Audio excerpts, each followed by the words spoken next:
बैतडी जिल्लाको सुर्नेया गाउँपालिकाका अध्यक्ष अमरबहादुर कुँवरले एकलौटी कार्यक्रम गर्ने आरोप लागेको छ। आज गाउँपालिकाले अध्यक्षसँग जनता कार्यक्रम सूचना बिना नै गरेको प्रति अधिकांश स्थानीय युवाहरू आक्रोशित बनेका छन्।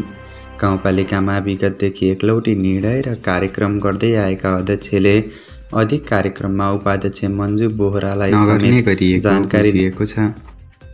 बिना सूचना सुर्नेया गाउँपालिकाले गरेको जनतासँग अध्यक्ष कार्यक्रमबारे स्थानीय युवा राजन भट्टले भने, एमाले निकटका मगाएर जनतासँग अध्यक्ष कार्यक्रम सञ्चालन गरेको प्रति आपत्ति जनाउँदै जनतासँग अध्यक्ष कार्यक्रम हो कि एमालेसँग अध्यक्ष कार्यक्रम हो, यसबारे आफू गम्भीर रहेको जानकारी दिए।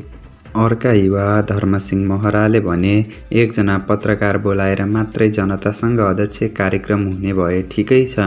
कार्यक्रमको नाम जनतासँग अध्यक्ष कार्यक्रममा जनता नै नहुनु कतिको उपयुक्त हो भन्ने सबैले मनन गर्नुपर्ने समेत उनले जोड दिए।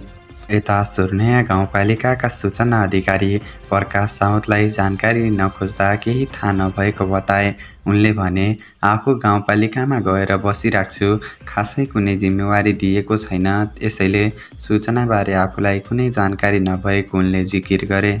यसबारे अध्यक्ष कुँवरसँग जानकारी लिन खोज्दा आफू कार्यक्रममा रहेको र पछि जानकारी दिने भन्दै फोन काटे। यता स्थानीय युवाहरू भने अब अध्यक्षको एकलौटी सहन नसक्ने बताइरहेका छन्। गाउँपालिकाको यावत क्षेत्रमा चरम असन्तुष्टि र निराशा बाहेक केही नभएको समेत स्थानीय युवा बलदेव महराले दावी गरेका छन्। सुर्नेया गाउँपालिकाले लघु उद्यम सिलाइ कार्यक्रम, युवा रोजगार, सिपमूलक ड्राइभिङ र गाउँपालिकामा एक नमुना नर्सरी बगैँचा कार्यक्रममा समेत कुनै सूचना नखुलाई आफ्ना आसेपासेलाई भर्ना गरेको आरोप युवाहरूले लगाएका छन्। बैतडीबाट हाम्रा संवाददाता हरिश्चन्द्र भाटले पठाएको रिपोर्ट।